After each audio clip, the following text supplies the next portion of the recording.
Jeshi la Polisi Tanzania lingependa kuwajulisha wananchi na wadau wengine kuwa hali ya usalama nchini ni shwari.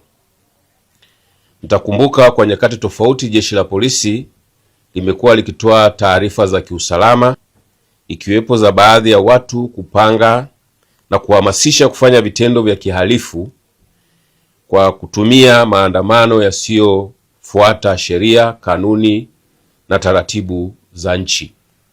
Katika kupanga na kuhamasisha huko, walikuwa wakielekezana mbinu watakazotumia kufanikisha malengo yao, ni pamoja na kuua watu, kuchoma moto shule ili kuleta hofu na taharuki kwa wazazi na walezi, kulipua transformer za TANESCO, kufunga barabara na kuwapora askari silaha.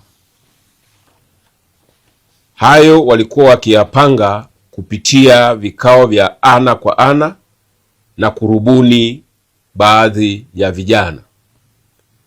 Pia walikuwa wakitumia mitandao ya kijamii kusambaza jumbe mbalimbali na kufanya mikutano kupitia klabu za mitandaoni.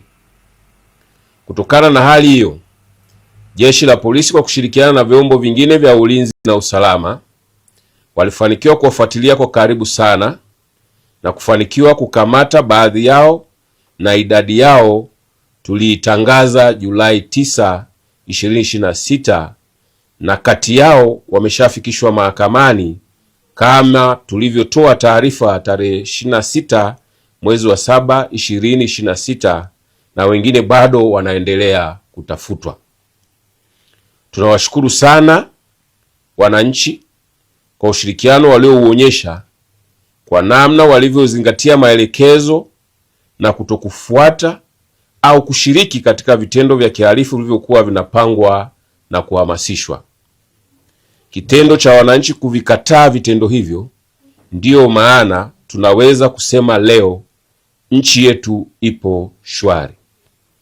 Kipindi ambacho tulikuwa tunapitia wakati huo wa baadhi ya watu waliokuwa wanapanga na kuhamasisha vitendo hivi vya kihalifu, Jeshi la Polisi tulikuwa tukipokea taarifa kutoka vyama mbalimbali vya siasa na baadhi ya waheshimiwa wabunge wakitoa taarifa za nia ya kufanya mikutano ya hadhara na vikao kwenye majimbo.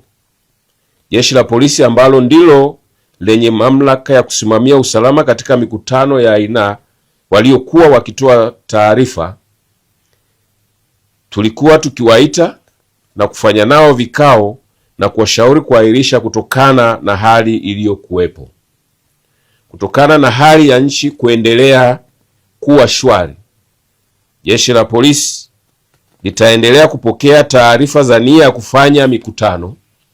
Hivyo wenye nia hiyo waendelee kuwasilisha taarifa kwa wakuu wa polisi wa wilaya kama sheria inavyoelekeza.